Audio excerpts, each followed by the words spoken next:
Dizem que ninguém se lembra dos perdedores, mas hoje nós vamos provar o contrário, porque é dia de falar das melhores seleções que não chegaram a vencer uma Copa do Mundo.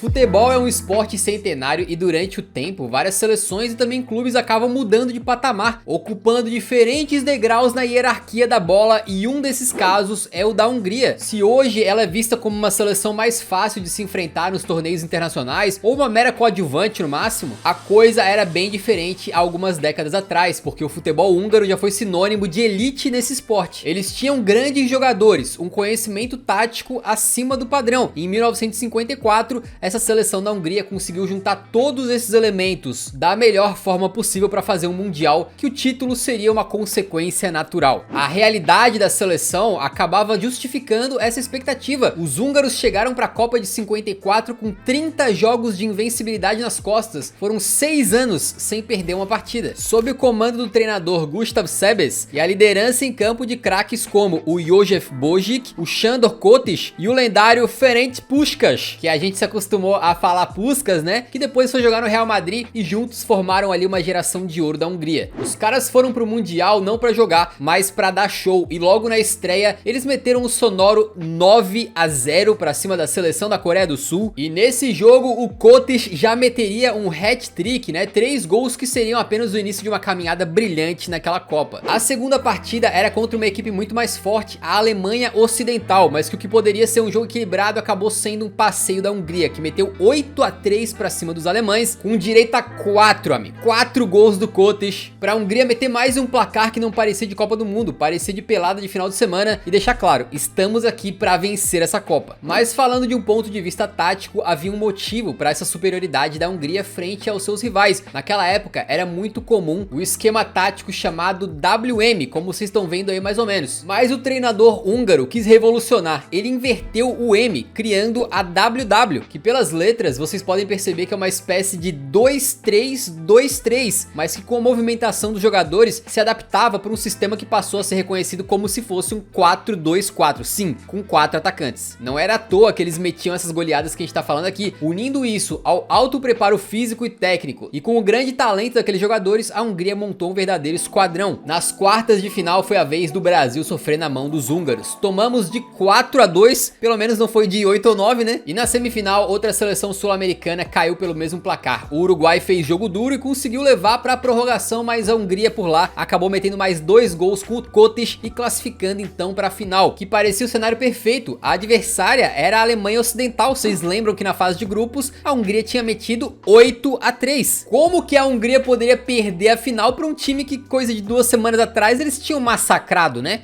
Mas foi o que aconteceu. A final ocorreu no estádio Wankdorf, em Berna, e ocorreu de ser um dia chuvoso, o que vocês devem imaginar que naquela época os gramados ficavam bastante castigados. Mas mesmo assim parecia que não faria diferença. Com 8 minutos de jogo apenas, a Hungria já vencia por 2-0, incluindo um gol do Puskás. E talvez por isso tenha havido alguma soberba dos húngaros, ou talvez eles tenham abaixado a guarda, porque em questão de 10 minutos a Alemanha empatou. Dali em diante a partida ficou mais disputada e mais parelha, até que no minuto 84 Helmut Hahn, um dos grandes goleadores da história das Copas, anotou o gol da virada nesse jogo que ficou conhecido como o Milagre de Berna, em que uma das grandes seleções de todos os tempos acabou não levando para casa a Copa do Mundo. Aquela provavelmente foi a última chance dos húngaros, porque em conflitos geopolíticos o país foi invadido e os jogadores tiveram que ir fugidos, né? O Puskás, por exemplo, foi para Espanha e chegou a jogar uma Copa do Mundo depois pela Espanha. Mas mesmo com a derrota, o fato é que aquele time que ficou conhecido como os Magiares Mágicos, né, jamais será esquecido. Se você estiver curtindo esse vídeo, saiba que estamos fazendo bastante conteúdo sobre Copa do Mundo e vamos fazer ainda mais, então inscreva-se no canal se você não for inscrito para acompanhar mais dessas histórias maravilhosas com a gente, beleza?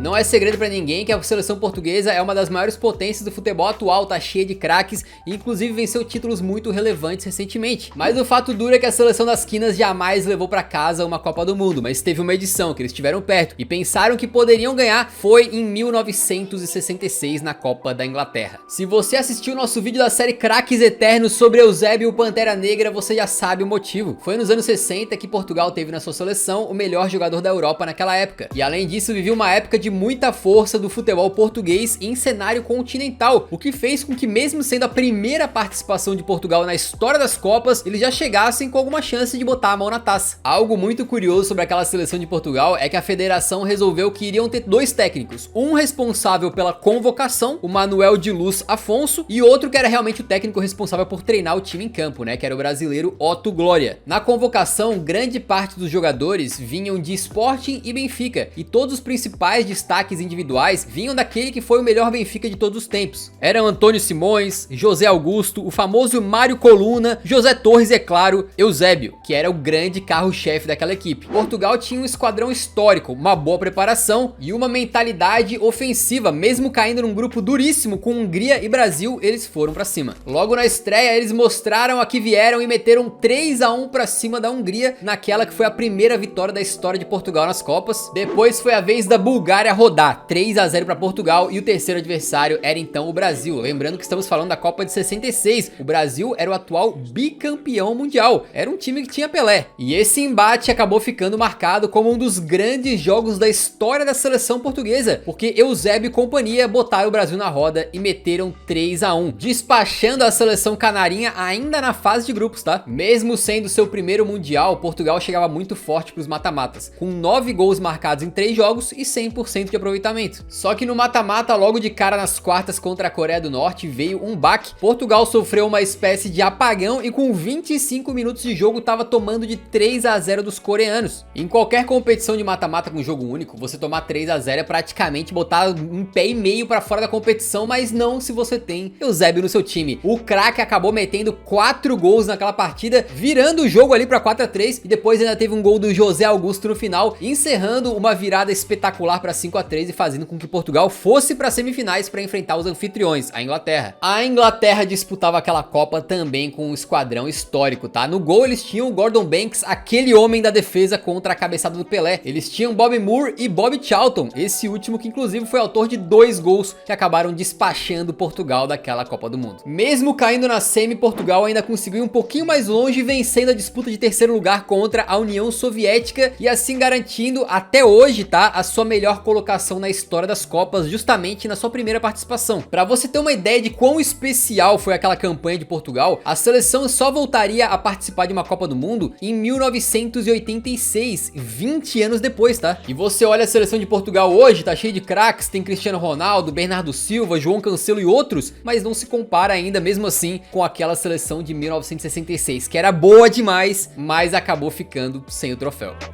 Assim como é Portugal, mas de forma ainda mais inacreditável, a Holanda, ou Países Baixos, né, é um país com muita tradição no futebol, mas que nunca levou uma Copa do Mundo pra casa. E não foi por falta de tentativas e de qualidade, né? Recentemente a Laranja montou, por exemplo, um esquadrão que tinha Robben, Van Persie, Sneijder, e se a gente voltar umas 3 décadas pra trás, os caras tinham simplesmente Gullit, Rijka e Van Basten. Mas ainda mais memorável que essas duas gerações foi aquela que compôs o time da Holanda na Copa de 74, que ficou apelidado de Carrossel holandês. A primeira metade da década de 70 no futebol europeu ficou marcada pela apoteose de um time histórico do Ajax, que tinha dentro de campo a genialidade de Johan Cruyff e fora dele o cérebro revolucionário de Rinus Michels. Esse time do Ajax não apenas encantou, mas conseguiu transformar esse encanto em taças, tanto é que foi campeão da Champions League por 3 vezes consecutivas, e naturalmente muitos desses craques do Ajax acabaram indo parar na seleção. Ruud Krol, Johan Neskens, o Johnny Rep e o Johan Cruyff eram alguns dos destaques. Só que mais do que qualidade, a Holanda se destacou pelas ideias, porque qualidade a gente consegue encontrar em vários lugares, mas ver um time revolucionando o jogo é pra poucos. Aquele time ganhou apelidos icônicos: Laranja Mecânica, uma referência ao filme histórico de Stanley Kubrick, e o nome que ficou mais popular no Brasil, Carrossel Holandês, que era uma descrição perfeita daquilo que acontecia com os jogadores em campo, uma mudança de posições a todo momento. Se hoje a gente vê times como o Liverpool e o Manchester City pressionando em cima dos adversários, naquela época isso não era comum,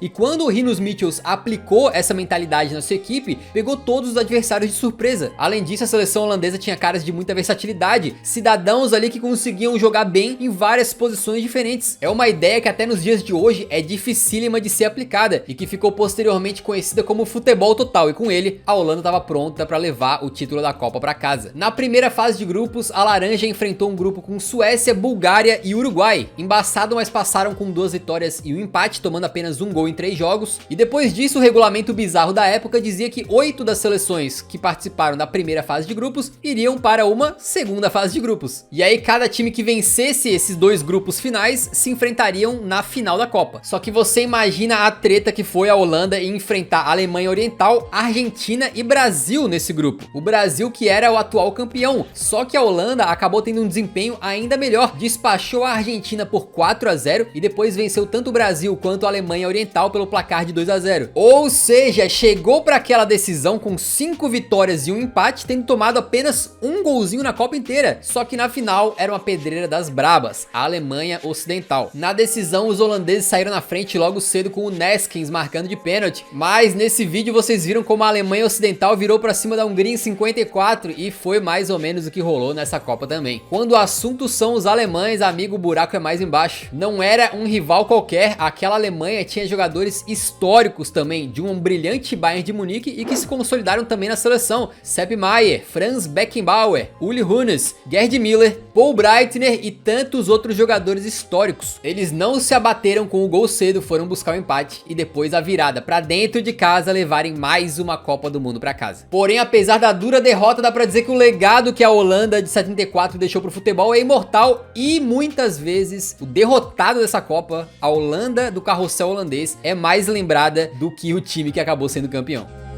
Não poderíamos falar das melhores seleções que não venceram a Copa do Mundo sem citar o Brasil de 82. Se você é mais jovem e gosta de futebol, certamente deve ter em algum momento visto alguém mais velho comentar daquela brilhante seleção, que apesar de ter muito talento, não conseguiu ser campeã. Pra começar falando daquela que ficou conhecida como a tragédia do Sarriá, a gente tem que começar falando da convocação. Feita pelo grande e saudoso técnico Tele Santana, era repleta de craques. No gol, Valdir Pires do São Paulo. Nas laterais, a lendária dupla do Flamengo, né? Leandro e Júnior. E aí quando ia pro meio campo, era um esculacho completo. Toninho Cerezo, Sócrates, Falcão, Zico, era um absurdo. E no ataque também não deixávamos a desejar. Tínhamos Serginho Chulapa, o Éder e o Roberto Dinamite. O elenco todo era muito qualificado e tínhamos um técnico histórico. E o Brasil não vencia a Copa desde 1970, então era natural que se criasse muita empolgação para 82 com uma geração tão talentosa. E não era só uma questão de ter nomes, tá? O Brasil jogava de uma forma super ofensiva e encantadora, sendo a representação máxima do jogo bonito, né? E quando o Brasil chega numa Copa com craques por todos os lados, é natural esperar o título. Em 82 teríamos aquele mesmo formato com 2 fases de grupo, saca? Só que também teríamos uma semifinal depois, antes da final. E na primeira fase de grupos, o Brasa caiu com União Soviética, Escócia e Nova Zelândia. Foi tranquilo, com 3 vitórias por 2-1, 4-1 e 4-0. O Brasil liderou seu grupo, mas foi para a segunda fase disputar um grupo embaçado, valendo apenas uma vaga para a semifinal, teria que enfrentar Argentina e Itália. Agora era pedreira, mas a sensação que dava é que o Brasil poderia passar porque tinha um elenco muito qualificado. O jogo contra a Argentina acabou sendo muito bom pro Brasil, que venceu por 3-1 com grande atuação do Zico, num jogo que teve até expulsão do Maradona no final. A Itália também venceu a Argentina e era a próxima rival do Brasa. Apesar de ser um triangular, que é como se fosse um mini grupo, né? A sensação era de mata-mata, porque basicamente entre Itália e Brasil, quem vencesse ia pra semifinal. No caso do Brasil, bastava um empate no estádio do Sarriá. E aí você já sabe por que o nome da tragédia ficou apelidado assim. A Itália vinha fazendo uma campanha mais pobre. O seu centroavante Paolo Rossi chegou na Copa muito criticado e não tinha feito nenhum mísero golzinho. E agora eles precisavam simplesmente enfrentar o Brasil. E para passar, teriam que ganhar do melhor time daquele torneio. E foi exatamente o que eles fizeram. Com nada menos do que um hat-trick do Paolo Rossi, que não tinha feito um gol na Copa ainda. Naquele vídeo que a gente conta quem foi eleito o craque de cada Copa, tava lá o Paolo Rossi, né? Se você viu, tá sabendo. Se não viu, vale a pena dar uma olhada. A eliminação virou trauma pra muitos, mas guarda memória afetiva na cabeça de muitos outros que viram aquela seleção encantar. Se tornou um símbolo do futebol arte, do joga bonito e acredite, é referência pra muitos até hoje. O que esse vídeo ensina é que no futebol nem sempre só o vencedor é lembrado. Dependendo do seu nível de atuação, o perdedor pode ser também reverenciado e pra história com uma reverência, que às vezes é até maior que a do time campeão. Só um esporte tão artístico como o futebol poderia garantir em uma situação dessas, né? Poderíamos ter falado de outras seleções aí nesse vídeo, né? Não faltaram outros esquadrões que fizeram grandes campanhas ou tiveram times que encantavam, mas que não ganharam a Copa do Mundo, mas a gente escolheu focar nesses 4 e esperamos muito que vocês tenham gostado da nossa escolha e tenham curtido o vídeo. Se curtiu, deixa o like antes de sair, que ajuda muito na divulgação do vídeo do canal pra mais gente. Não esqueça de conferir também a nossa playlist de vídeos sobre Copas do Mundo e nos vemos no próximo então. Um grande abraço,